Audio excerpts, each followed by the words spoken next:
and gentlemen, here it is, the most listened to radio show on the planet. Even the other stations are tuned in too. Hey everyone, this is Jefferson Richardson from Kentucky Kingdom. You are listening to the Coaster Challenge podcast. Hi, this is Don Helbig, Area Manager of Digital Marketing from Kings Island, and you're listening to the Coaster Challenge podcast. Hi, I'm Courtney Weber, Director of Communications at Carowinds, and you're listening to the Coaster Challenge podcast. Hey, this is Jeff Tucker from Knott's Berry Farm, and you're listening to the Coaster Challenge podcast. Do you accept the Coaster Challenge? Yes, I accept the Coaster Challenge. Do you accept the Coaster Challenge? Coaster Challenge podcast is here. It's time to face your fears. Get that theme park therapy and lend us both your Coaster Challenge podcast is here. Your fear can disappear. We know that theme park therapy can dry up all your tears. Do you accept the Coaster Challenge? Yes, I accept the Coaster Challenge. Do you accept the Coaster Challenge? We accept because you know we're not average. You're listening to the Coaster Challenge podcast. A journey where people become fearful to fearless, all from riding roller coasters. So please secure your hats and glasses and keep your hands and arms inside the podcast. It's time to accept the Coaster Challenge with your host, Kim Dykes. Hello, everyone. This is Kim with the Coaster Challenge podcast, and today I am so excited to speak with an incredible guest. I'm very eager to sit down and talk with the Director of Communications and fourth generation owner of Holiday World, the one and only Leah Koch. Thank you for taking the time out of your busy schedule to join me, and welcome to the podcast, Leah. Thank you. It's my pleasure to be here. I'm so glad to be on the podcast. Well, I'm so glad we're finally getting the opportunity to connect to each other, at least camera to camera. Tomorrow will be face to face. Absolutely. Now, I've seen you in passing in the past 2 years of Hollywood Nights, but we've never really gotten the chance to sit down and talk. Would you please tell our listeners and me some things about yourself and your history with Holiday World? Sure. My great-grandfather started the park, so I kind of grew up at Holiday World. By the time I was 14, there was not a choice in the matter. I also didn't really look for other options, but I started working at Jungle Jake's food stand in the park. And I've been working here every summer ever since. I worked in attractions. I switched a lot of departments because I knew I wanted to be more involved in the park in general. But I went to college in 2009, graduated with a degree in journalism. Of course, my dad died in 2010, and that really helped me kind of shape where I was going. It helped me understand better that my place was going to be here and that I needed to be coming back after school. I took on a full-time job when I graduated and left and got my MBA for a couple of years and came back, and I've been here ever since as Director of Communications. Well, that certainly sounds like you've never actually worked a day at Holiday World. Sounds like you've got a fun time. Yeah. True passion for what you do. Absolutely. That's incredible. Okay. So now as we transition into our questions, I don't know if you can see it on camera. I'm actually wearing my time traveler shirt today. We're going to do some time traveling back in time a little bit, and we're going to go all the way back to the beginning for you, because as you know, we're a coaster-centered podcast and we talk a lot about coasters. The first question I would like to ask you is, what is the first coaster you remember riding? That would be the Raven. And my memory is very vague because that opened in 1995. And that was the year I turned 5. So the memory's a little vague, but the Raven. I remember riding the Raven for the first time. I don't think that was until I was in my 40s. Been a while. Become an enthusiast until 2019. But definitely one of the things about the Raven and the overall customer service and the environment in the Holiday World is it's a place I want to keep coming back to every single year. And the Raven, I'll tell you, last year with the retrack and stuff that was done on the lake turn, wow, It's in great shape. it really is, because I remember a couple of years ago, it was probably 2 or 3 years ago. It got to the point where I almost couldn't ride it because it was giving me migraines. And last year, I couldn't get enough of it. Yep. It was incredible. You all have done a fantastic job. Okay, Thank you. so you're welcome. Looking back on your history of riding coasters, I remember when I was a kid, I was told everything was scary. And I hear that word, a lot in parks when I hear, people talking about rides. How scary is it? Is it going to be scary? What's the one coaster, thinking back through your history of riding, that has scared you the most? All right. The Raven was also that story for me. So if, our longtime fans recall, when it first opened, we had a single lap bar, no seat dividers, and no seat belt. Or maybe it was a seat belt that went across both people. But as a very tiny 4-year-old, Wow. or a tall 4-year-old, but still a 4-year-old, I rode for the first time with my dad. And I don't specifically remember the ride itself, but I've been told that I kind of shrank down in my seat and tried to slide out from under the thing. My dad had to kind of grab onto me and hold on to me, and he was scared as all get out. So also fun fact, that's the reason that the height limit on the Raven is 48 inches, is because it was lower when we did the test ride, and he, after that experience, went, nope, they're going to need to be taller than that. Interesting. So I was terrified of coasters for a long time after that. That is something I never knew. And that reminds me of a question that my kids were arguing about. And we look back and laugh about it now, because siblings like to argue.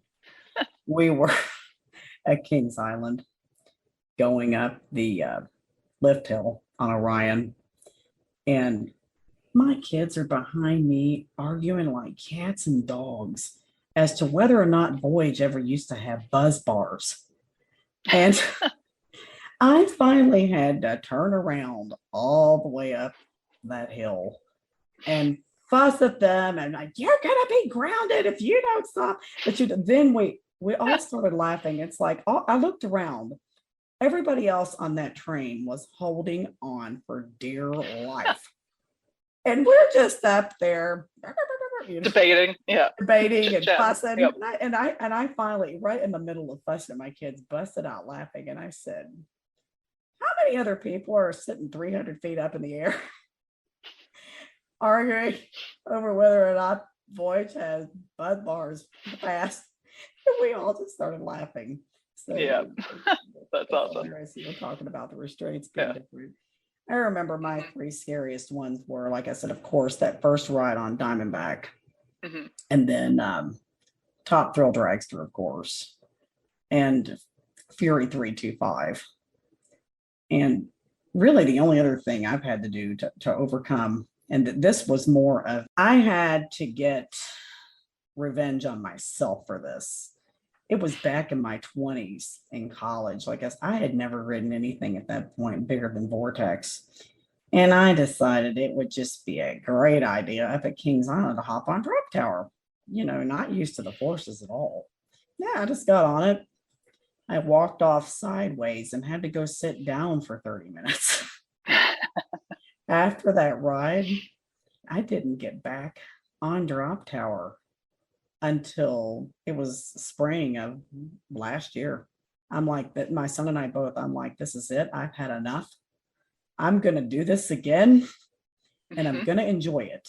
We actually did Falcons Fury down at Busch Gardens, Tampa, back over this past spring break. So that's gotten a lot better. Yeah. But yeah, I remember that fear very well. Okay. So when you were approaching the station, Raven, for the first time, and you were scared, how were you feeling?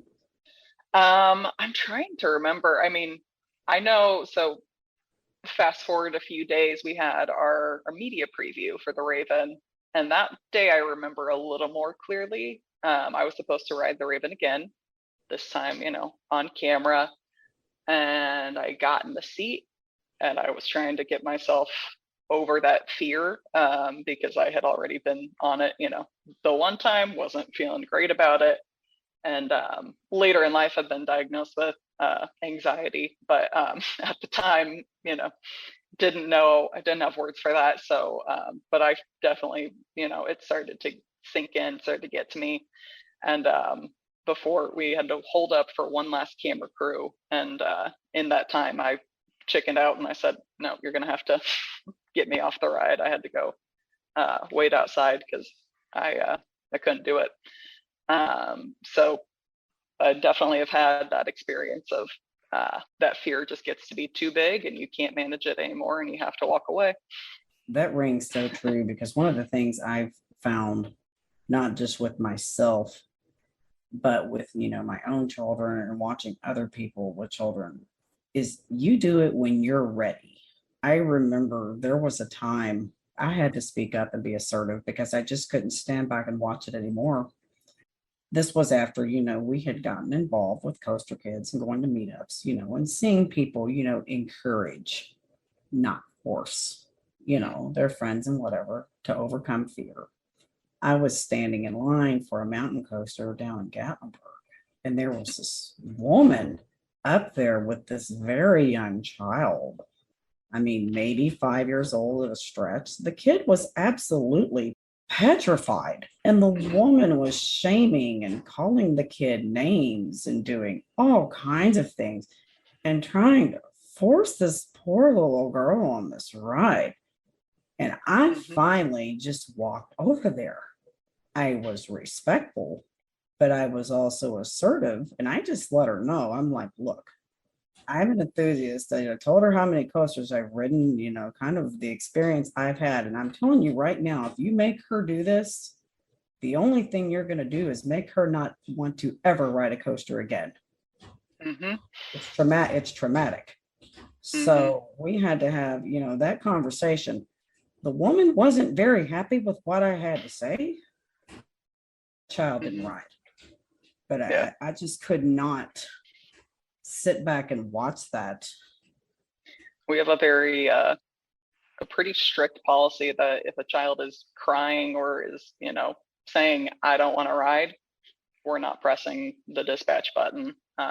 Well, that's we have parents who get angry with us, but I mean, the way we look at kids who are panicking on a ride are often also a safety risk because they start throwing limbs, they start, they try to get out of their restraints. And so we just won't start the ride unless they calm down or, decide to hop off. Yep. It's very reassuring to know that your park has that policy, because I stood back and I was just watching and I couldn't believe they were gonna, if this woman could get this child on there, they were actually gonna let the ride go.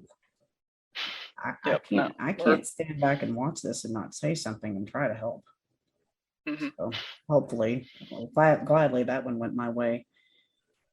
Okay, so one of the things I've learned though too is no risks, no rewards. Sometimes you just have to put yourself out there and try. And hope for the best. And a lot of times, when I was a ride operator for a while, and kind of the way I would work it was just, try to encourage them first and just say, hey, what are you scared of? Is there something I can tell you? That hill's really tall. There's no other hill that's that tall. Once you get over that, they all get shorter from there, and things like that. Generally, you can calm them down enough that they can ride. But in the case of a child who just absolutely doesn't want to do it, we're not sending them. That actually happened with my daughter down at Dollywood. She got down there and was getting ready to get on Tennessee Tornado and just absolutely was crying and I can't do it. And I'm like, look, you've come 4 hours. You were so excited and now you won't ride. Well, the ride off. the ride on, because what happened was she saw the sign that said it went 70 miles an hour. Oh. I've never been on anything that's gone that fast. Well, the ride op told her she would slow it down. And she rode it, thinking it would slow down. Yeah. And she loved it. And then That's when awesome. she got off, the ride op said, guess what? I can't slow it down. Didn't do it. Yeah. So, she That's was real awesome. proud of herself after that. Yeah. That was a very positive way to handle it. That's awesome. So when you got off the Raven for the first time, how did you feel when you got off the coaster? I mean, that day, I think I felt like jello. I definitely felt very definite in the thought of I would not be doing that again. My parents took a long time and kept trying to encourage me. Being a theme park family, we traveled often to other theme parks as our vacation. And so there were a lot of opportunities to ride a lot of coasters that I said, absolutely not, I won't be doing that. Luckily, I had a younger brother who was shorter than me, so I got to sit and wait with him. I wasn't totally alone, but. So you said absolutely not, never again. Do you remember how long it was after that, before you started riding again? I think it was about 5 years. So I think it was around the time the Legend was built. I can't remember if I rode the Legend first or my family took a trip to Islands of Adventure. And my first steel coaster I know for sure was Dueling Dragons. Okay. I believe the ice side. But it took, I'm pretty sure it was 5 years, and I don't remember if it was the Legend that broke me out of it or if it was fire or ice on Dueling Dragons. Dueling Dragons is not one I read. It was such a good, both were such good coasters. Which park was that at? Islands of Adventure. Okay. I was just down at Islands of Adventure in October and again over spring break. Sorry, I missed that one. So I took it down a couple of years ago for Hagrid, which is also a great ride, but oh, absolutely. I miss those B&Ms. Great family coaster. So looking back on that first ride in Raven and waiting 5 years to start riding again, would you say it impacted your life in any way after riding the coaster? I do think that, there was a little bit of shame in sitting out that I felt when I went to all those different parks. And so it felt good to be able to feel like I could hop on any coaster. I could kind of conquer anything and take those on again because, like I said, it felt very lonely to sit out there, even if it was with my shorter brother. But to feel like someone's experiencing something exciting and I just couldn't do it, wasn't a great feeling. It took me, a couple of years to really see the impacts that conquering fear has had on me. It's one of those things you don't really realize it's happening until it happens. Yeah. But, conquering fear is all in your mind. And that's how I've been able to lose weight is, get control of the mind. You're not hungry, you're stressed, or you're tired. So bored for me. Yes. Here's what you need to do instead. Yep. Exercise or go get on a roller coaster, take a nap, do something, but you're not going to sit down and eat everything in the house. Yep. And, it's just brought out this whole, a confidence. I feel like I can talk to people, from being bullied and stuff in school all the way through K through 12. I mean, if they didn't find one thing to make fun of, they found another thing to make fun of. And, that's one of the reasons too, I was excited to get on the podcast. I'm like, I can talk to people and finally work on public speaking because it's scared me to death. Every time you get in front of a group, I feel like it's, it's amazing. I'm 46 years old, but my brain goes back to being laughed at and made fun of. And I'm like, I'm now to the point where these are not the same people. Mhm. This is in your mind. And you are now going to face and overcome this fear as well. Yeah. So thankfully, the podcast is helping significantly with Awesome. that. So, looking back on our coasters, we've all had our crazy moments. It can be in terms of the ride, in terms of an experience, or in terms of people you were with. What would you say has been your craziest moment on a coaster? I think this was just like me being crazy. So we had, when the Voyage first opened, we did our marketing shoot, right? So we had videos and photos to produce. So myself and a bunch of friends from high school all went and did this shoot. And I think I rode it 20 something times in a row. And the Voyage is not a small coaster, and that is not a small feat. But I rode it something like 20 times in a row. Hopped off because we had a little break and they had been serving pizza in the station and I hadn't eaten yet. So I grabbed a slice of pizza and was finishing chewing it as they checked my restraint. And I went back up the lift hill again for time, I think 27 or something like that. So I went from being totally terrified to riding it nonstop. That's incredible. And I'll tell you, Voyage, some of my craziest moments have been on Voyage. I don't know if you can see with the background, but I love Voyage so much. I actually have a tattoo of it on the back of my arm. Very cool.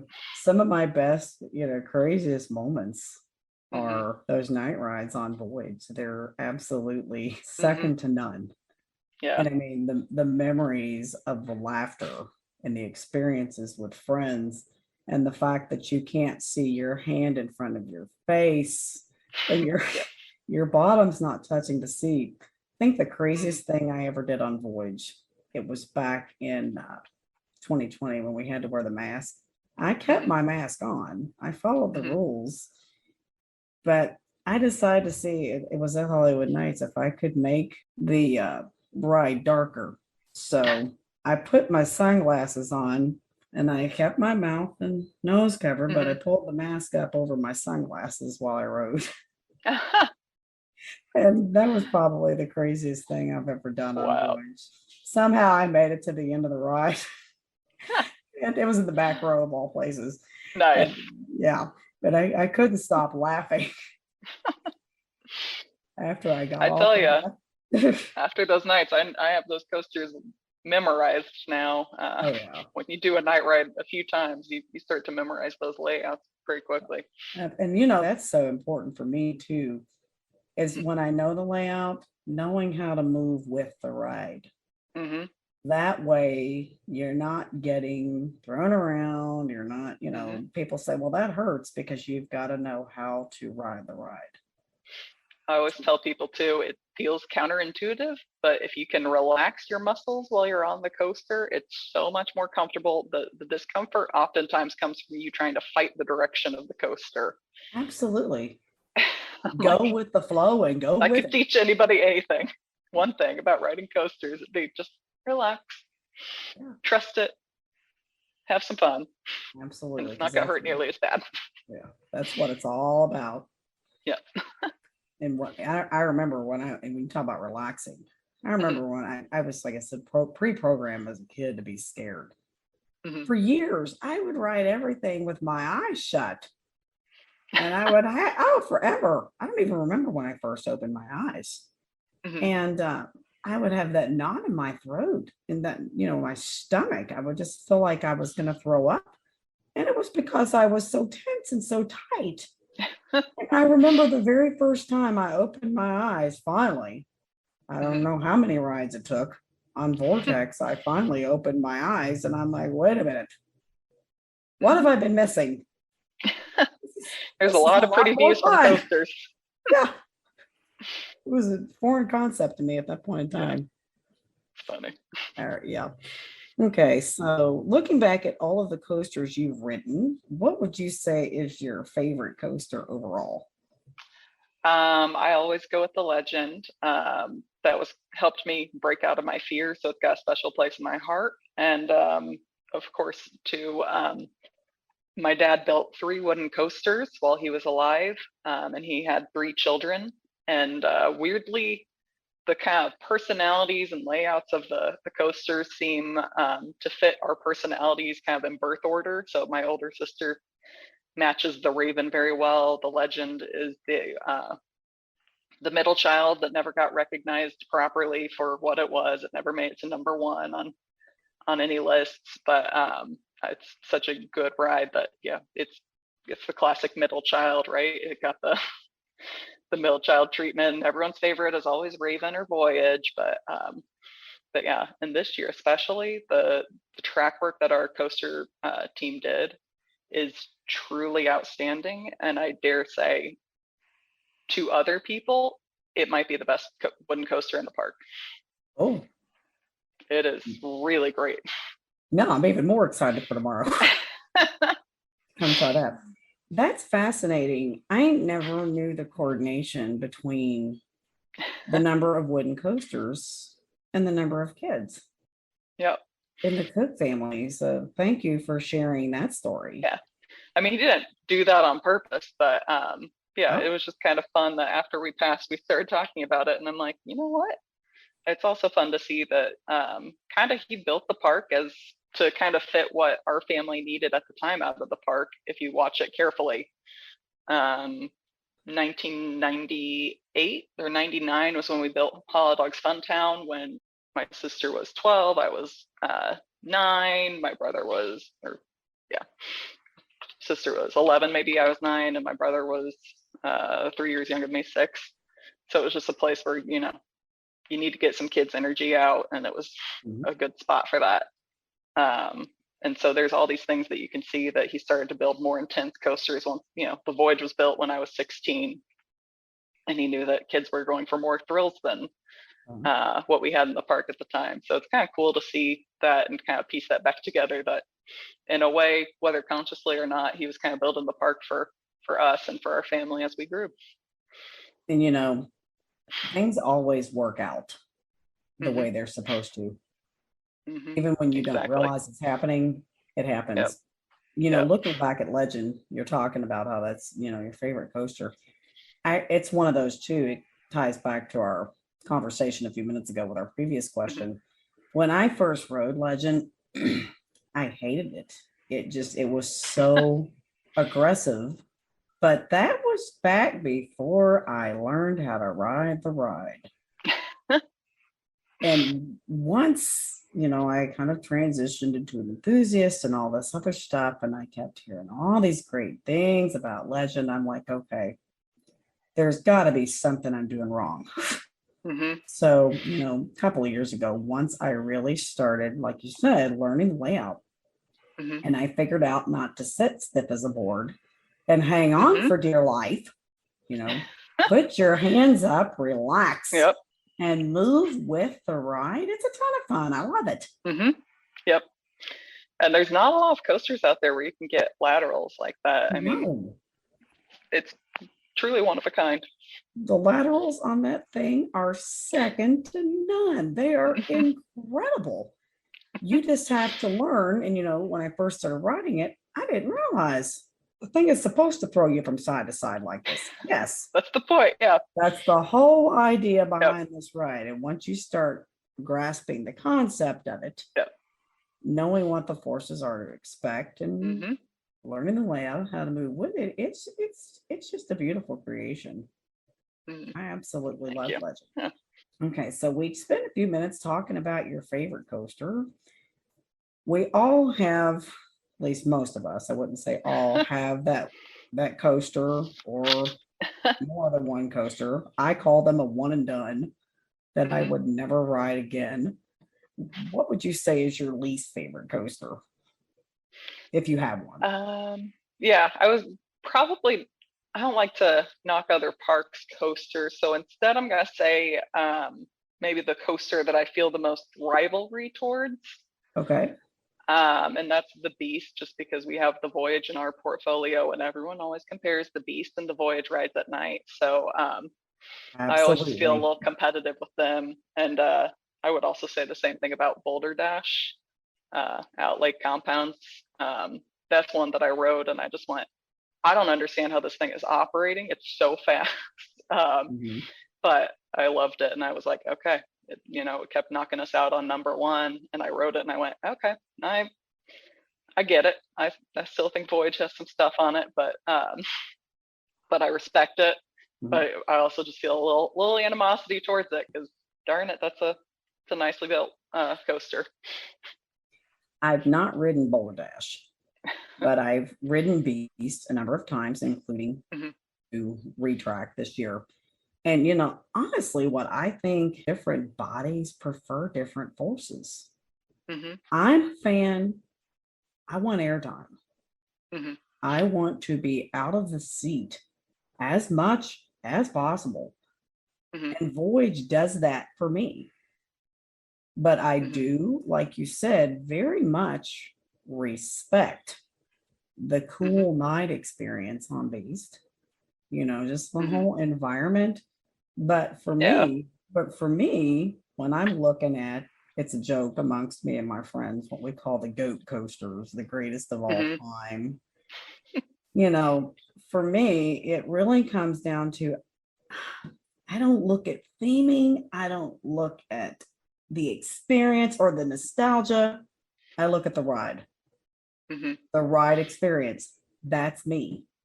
Mhm. But, there are other That's people that take, oh, well, it's nostalgic. I've got all these memories. That makes it my number one. Other people, they're, theming gurus and that sort of Mhm. thing that will draw them more to that ride. With Mhm. me, my brain, I strip everything down to the complete ride experience. Yeah. So, Yeah. I will say too, like my personal favorite in a coaster is, I think I just rode so many once I started riding coasters again, because my family took so many trips, that if I had to pick a favorite outside of Holiday World, it would probably be Time Traveler, just because my favorite element in a coaster is surprising me. Just kind of when I expect something to come and then something else happens. The Velocicoaster element there, where it takes you upside down and holds you there. most I love resourceful. that element. That I love those moments in coasters. You just named two of my favorites, and they're actually over here. I don't know if you can see them on the camera on the other arm. I've got Time Traveler here. Oh, nice. That's my number 7. I've got Nice. Velocicoaster. It's hard to see with the Oh, cool. background down here. That's my number 2 to Iron Very Gwazi. cool. And Voyage is my number 3. It used to be my number Nice. 1. It used to be my number 1 until I rode Iron Gwazi and Velocicoaster. Nice. Yeah. It's But still, yeah, that Time Traveler drop out of the station. there's not much like it, is there? No, that's incredible. Row 7's my favorite. Nice.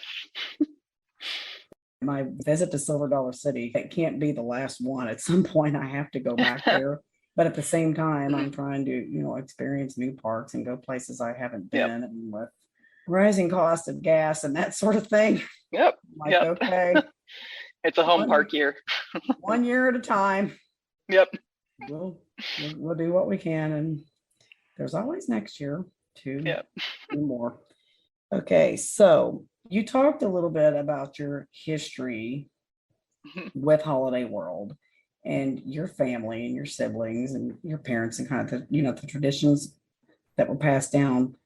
What was the experience like for you growing up with your family at Holiday World as a kid? To me, it kind of felt normal. Took me a long time to realize that other kids didn't get to go to their parents' work and have fun. That's pretty But good. I'm trying to think of some of the specific stuff that was really cool.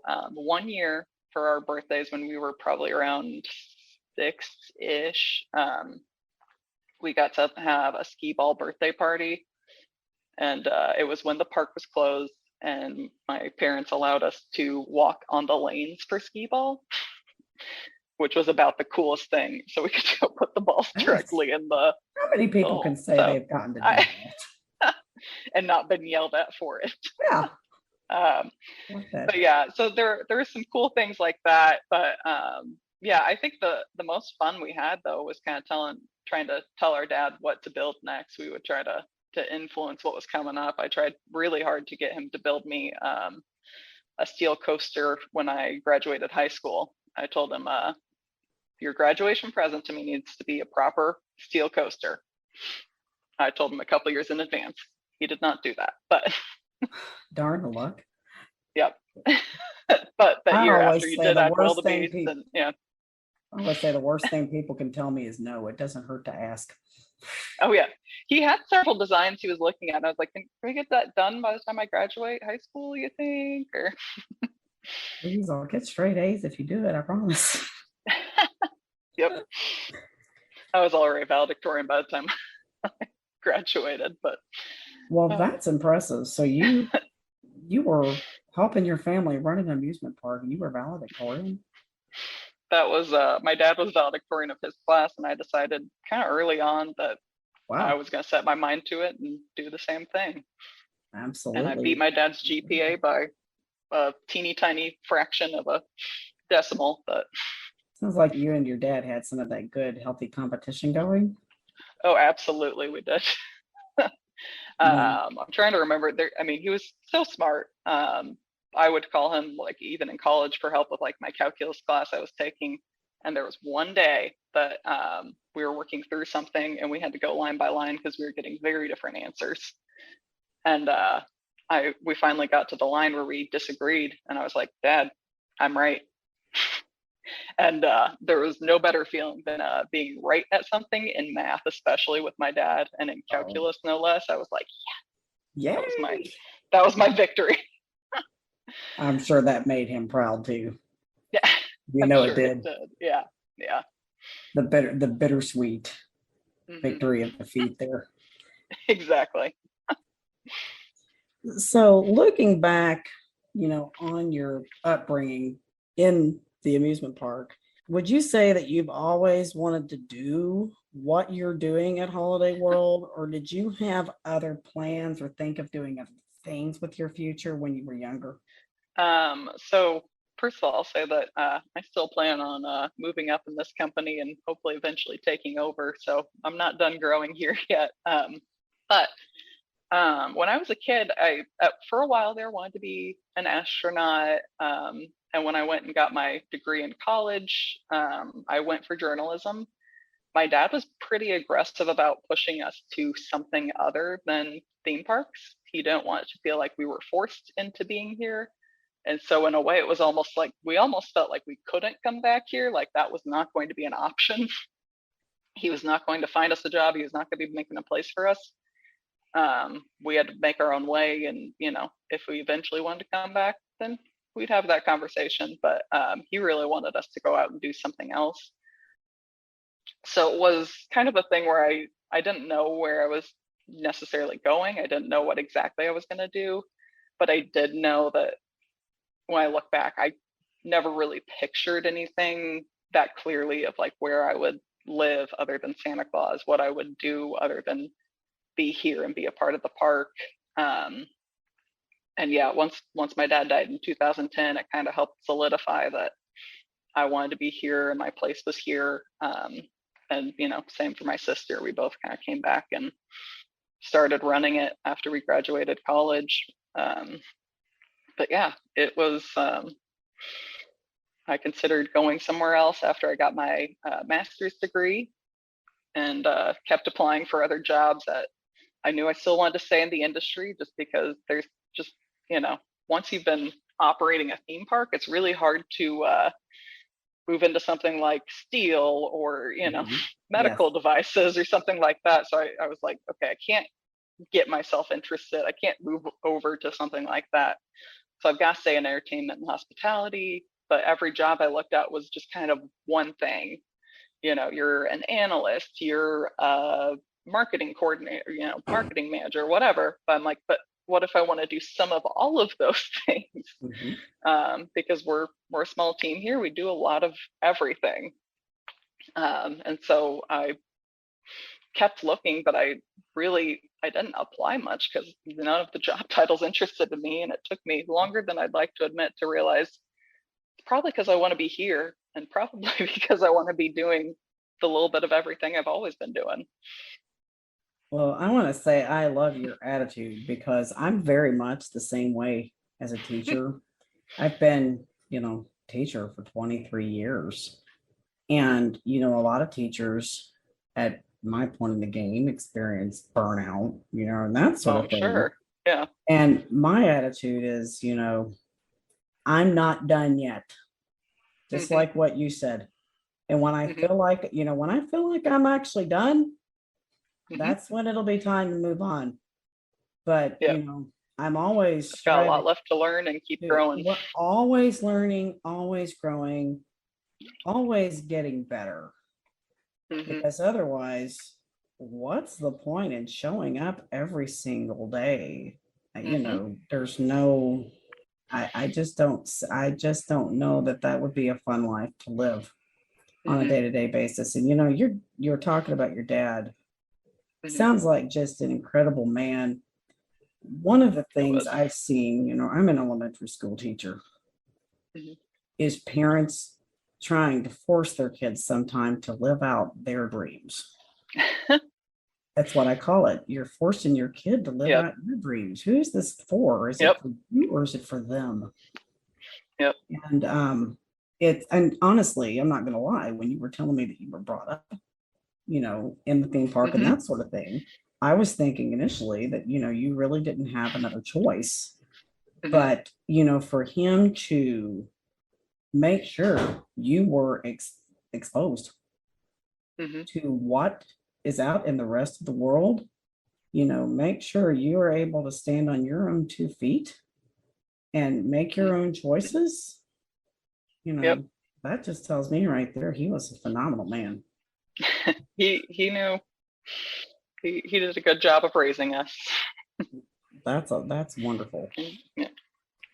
Okay, so looking back on your tenure at Holiday World, you all have done, both as a family and, since your dad passed away too, there's been a lot of really phenomenal things happen at the park. What would you say has been your greatest accomplishment at Holiday World, and why would you say it's your greatest accomplishment?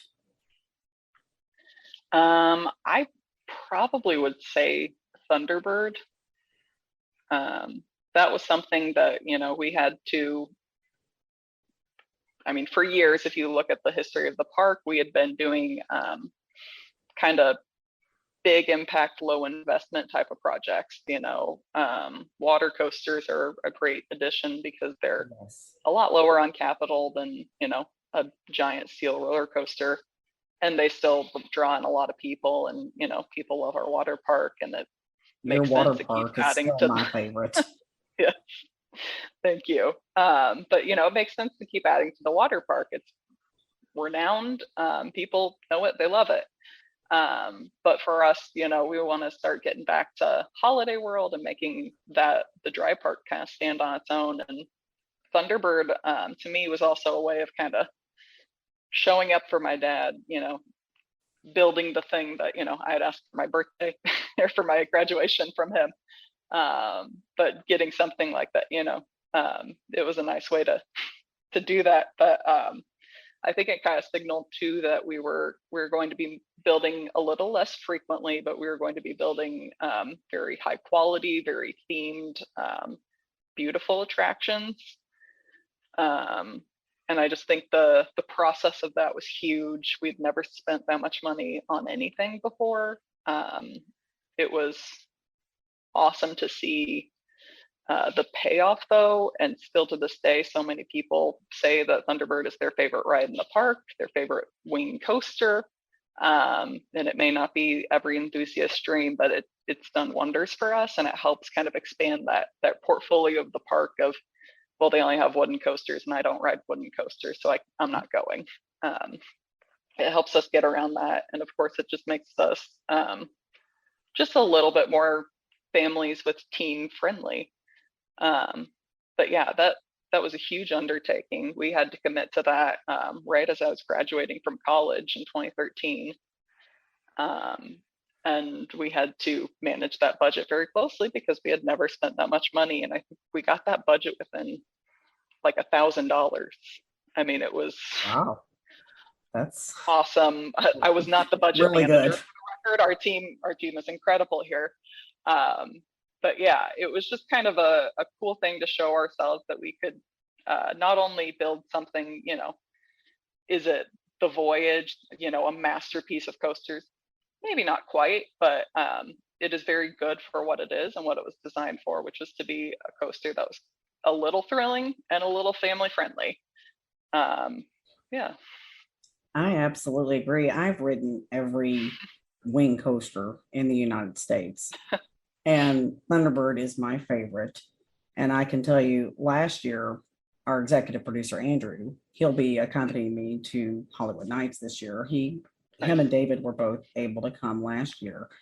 Nice. And that was one of the, I guess that was one of the white whales for him. I've never gotten to ride Thunderbird, and it was closed. So he's really excited to come back this year and get to experience it, because I've told him, what a great ride that it is. And speaking of Hollywood Nights, that kind of leads us into my next question for you. And I thought this would be a great time to discuss it with the event happening this weekend. Yeah. Tell me about the history of Hollywood Nights. And I mean, it could be really anything you want to discuss, like, who originally came up with the idea? What was the first year of the event? What are some of the different things been? How has it evolved over the years? So Paula Warney, our former communications director, she was our director of PR at the time when the Raven opened in '95. And we obviously had not had a major coaster in the park before. And the coaster enthusiast community kind of came out, and we had, I believe, an ACE event, possibly. I'm not sure I recall exactly.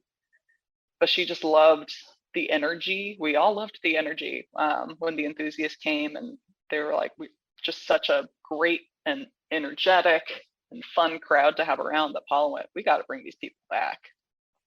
And so Stark Raven Mad started in 1996, and that ran for a while. We started it down, or stopped it for a little bit, and then in 2006 we brought it back when the Voyage opened, because of course you got to have a coaster event when you're opening something like the Voyage. And so that's when it became Hollywood Nights, and we started the movie themes. We've had Ghostbusters, we've had Claws for Wildebeest Claws, I believe. Okay. We've had Coasters of the Corn. I love that one. The Wizard of Oz, lots of H's on that one. The Nights Who Say We had Airtime instead of Airplane, All the Dogs Day Off instead of Ferris Bueller's Day Off. My personal favorite was Track to the Future, just because Back to the Future is one of my favorite movies of all time. And we had Your Classic Park as well. Wow. Now, those are just a few. Are there any changes that you all have made for the event this year, and are there any potential changes you're thinking about making next year, looking ahead? Yeah, so the event in the last couple of years really started taking off in size. And so this last year we went ahead and added a capacity limit to it, just because it had gotten, of course, Thunderbird was down last year as well, which did not help. When you have 4 coasters and one of them is down, and it's just kind of difficult to get a lot of people through in one night. So we decided to limit it and kind of take it back to the size that it used to be just about 5 or 6 years ago.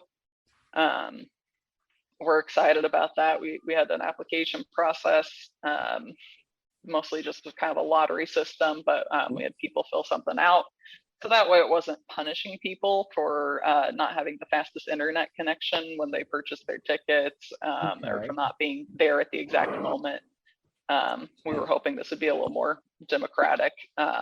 but it's going to be a fun thing. Now it's a full 2-day event for Friday and Saturday. So our walk back actually moved to Friday. And because we have fewer people, we're going to take everyone out to the Spaghetti Bowl at Voyage, which is going to be so much fun. It's been years since we were able to do that. And yeah, we've got lots of other cool things. We've got a book signing. We just released our 75th anniversary book. And we've got all of the authors coming into town to sign the book for the enthusiasts. And we'll have a public signing as well. But we're trying very hard to add some really cool new stuff. And I think the food options are always incredible, but I think our food team is stepping up even more this year. So it's going to be a great year. That's one of the things I'm actually the most excited about for this year's event is getting to get into the Spaghetti Bowl of Voyage. And another interesting thing to note, my son, his career goal is he wants to do maintenance on coasters after he graduates high school. And he's in a program at school, where he has to earn hours. And his teacher actually came to our house the other day, and we didn't realize, these walk back tours and all of that count as experience towards, kind of what he wants to do. Yeah. So we're going to be sending his teacher some pictures of him in the Spaghetti Bowl. That's awesome. And that sort of thing. Yeah. Logging in on time. And he always, is always very eager to ask, questions and learn things. But we did not realize that that's awesome. The fun we're having can also, contribute towards his hours in the program that he's completing in high school. Yeah. Towards his career goal. And I will say, go ahead. Go ahead. Our maintenance techs love to come out and participate as well. So they kind of help us make sure everyone's staying on the path, but they're also there to answer questions. So there's a ton of opportunity to talk to people who, are actually doing the maintenance. They can tell you about what it's like to rip up 8 layers of track and replace it, and all the things about coasters. And if there's any questions you have on those, there's IT people, there's a little bit of everything represented on the tour. I'm glad you mentioned that, because that actually does take me back to the Raven walk back tour last year. I remember they were back there and they were talking to people and they were answering questions. And that's not really something I thought about until you mentioned it. So I'll make sure and mention that to him. He'll be very excited to hear that. Yeah. And you were talking about last year, looking back in hindsight, you all handled that as best you could. I mean, it was pretty much a when it rains, it pours. Absolutely. Kind of situation. And, I commend you all on doing the absolute best that you could under the worst of possible circumstances.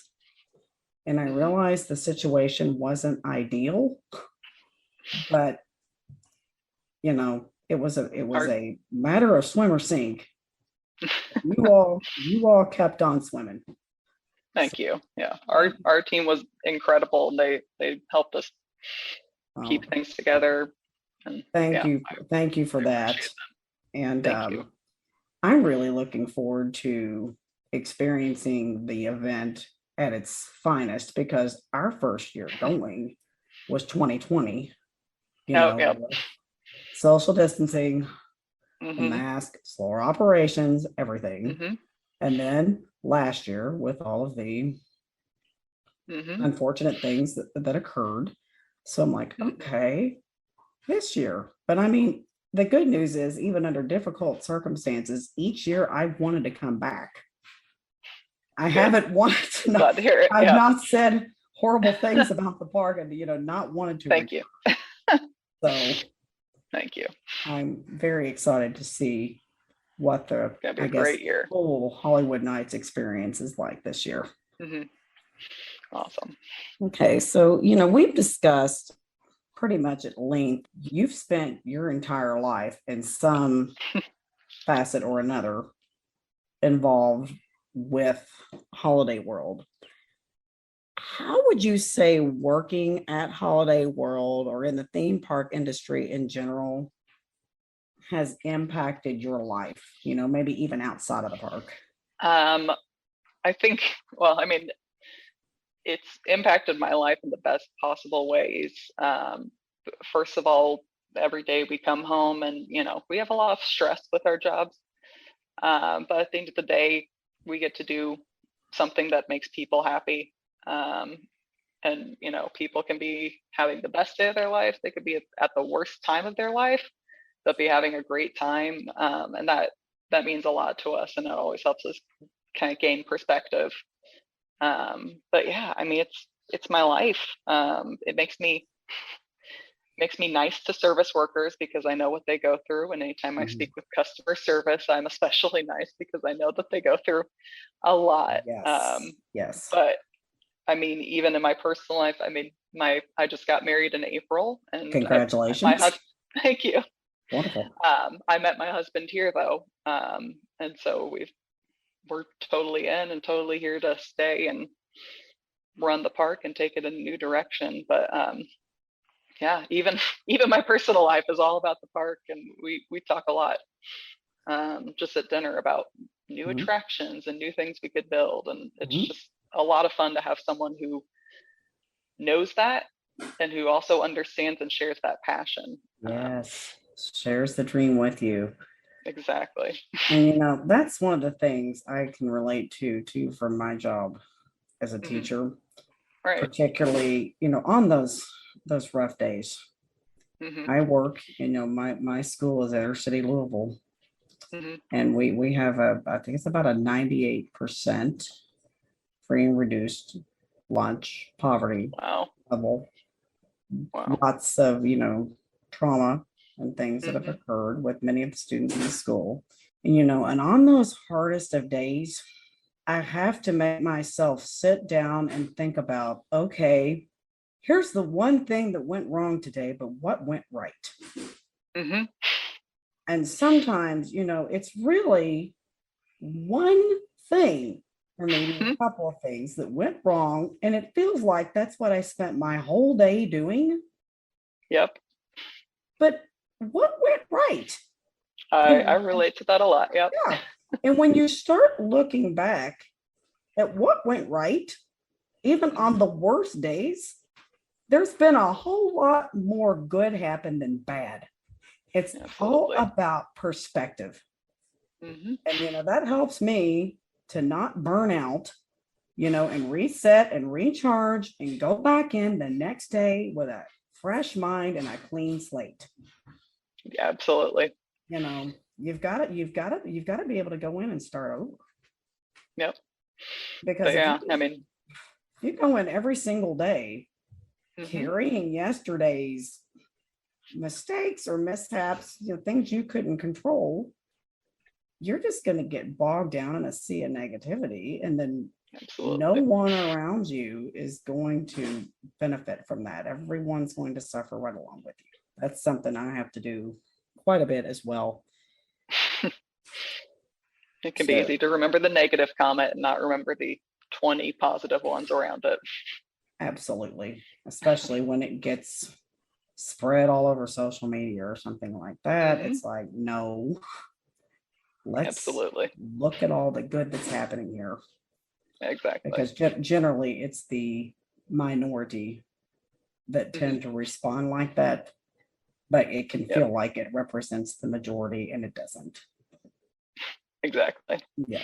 So we've talked a lot just about, your experience, all the things you've done at Holiday World, and, impact it's had on your life, way that, it's affected other people. If you could give our listeners any type of advice, and I mean, this can be advice for anything, maybe maybe they're facing a fear they want to overcome. Maybe they're thinking about, a new chapter in life. You said you just got married. Maybe they're thinking about starting a new job, going to college. What advice could you give to our listeners about, just life in general?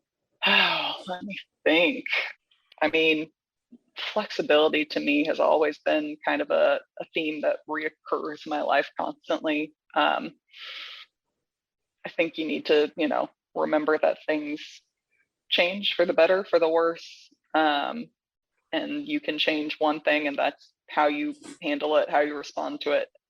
Everything else is out of your control. I'm still finding it as I'm talking, but yeah, I mean, I think I have to remind myself often that things are going to happen. People are going to say things. You're going to feel things.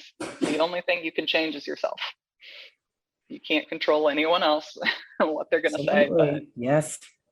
But yeah, I mean, you can change the way you view things. Like we were just discussing, you got to remind yourself of the 20 positive comments and not the one negative. But yeah, and then in general, my advice is always be kind to service workers anywhere you go. It just makes the world a better place.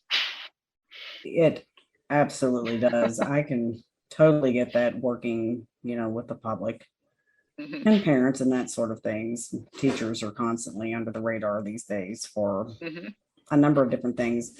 And you sound like a carbon copy of me, because I've said it 1,000 different times, and it's been said to me so many times by, educators that I've learned how to become a better educator from. We can't change the kids. We can't change where they come from.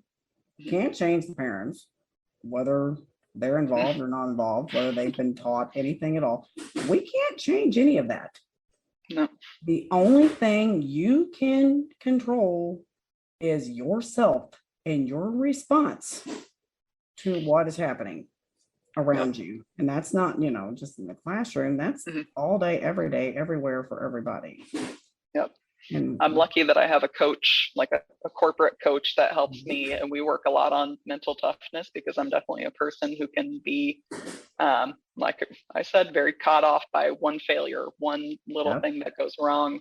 And I read an article that said that the most successful people and the people of the most quote unquote mental toughness are the people who view a failure as a challenge or as a lesson to learn. And they say, okay, I won't be doing that next time. And now I need to learn to move on. And so that really helped me, reframe things as a challenge. I know it's not always easy. And some things are very, very large, and, you can't just reframe it. But for those small failures, reframing helps a lot, and just say, this is a lesson I learned. I definitely won't make that mistake again. And now we're going to move on. That's one of the things. It's definitely a work in progress still for me sometimes. I have found that the best of the best in any field are always their own worst critics.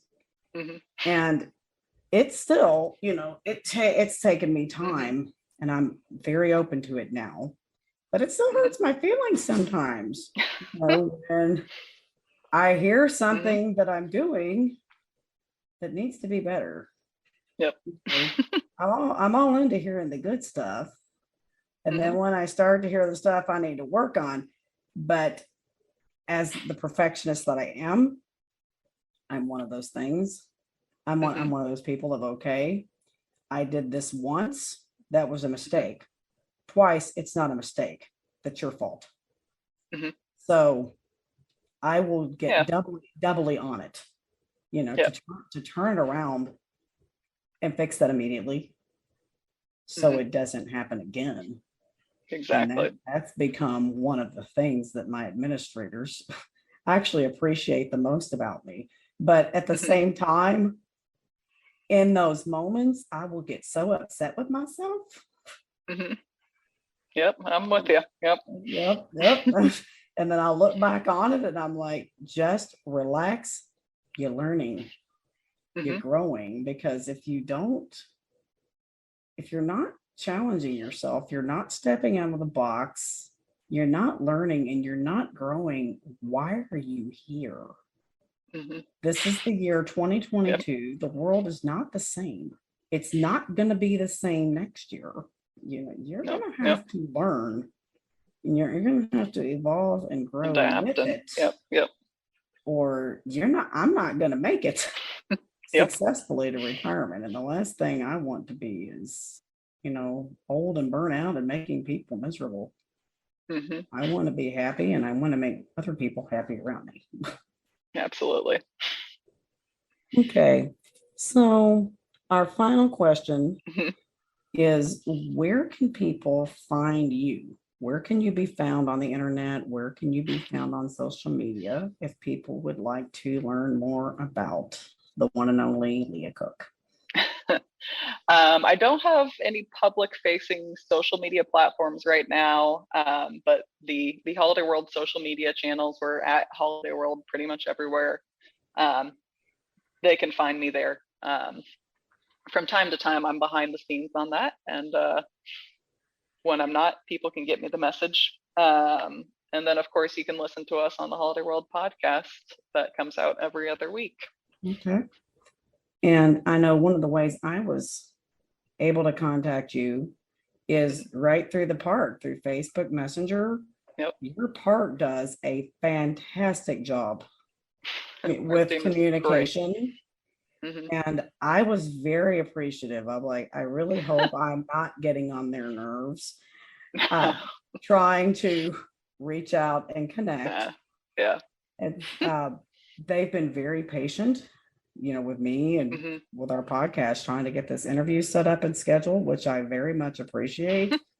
So we appreciate your flexibility. That's a little plug for me. If you reach Leah for some reason, reach out through Facebook Messenger. Holiday World does a fantastic job of responding.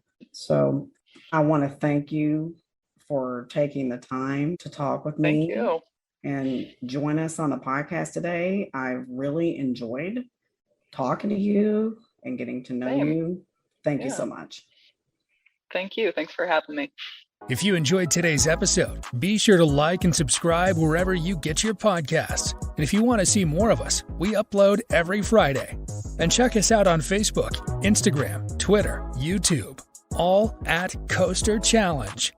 Links are in the description below. Thanks for joining us here today.